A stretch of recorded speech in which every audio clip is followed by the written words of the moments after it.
Hey guys, welcome back to the channel. In today's tutorial I'll show you how to change password of Gmail account. So let's get it started.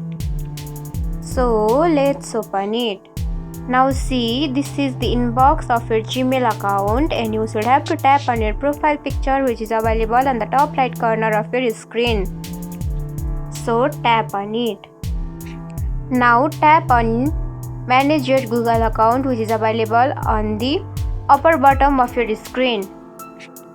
Now tap on Google password and wait for a few seconds until it will show other options.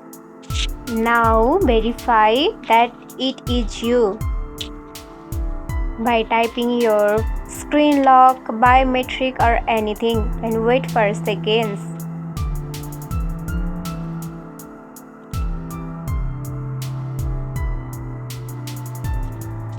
Now type your new password here and again type your password which you have typed above and tap on change password. Then your password will be changed.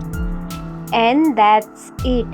If you found this tutorial helpful, don't forget to like, comment, share, subscribe and also hit the bell icon for more easy tutorials. I'll see you in the next video. Till then, bye bye, take care, have a great day.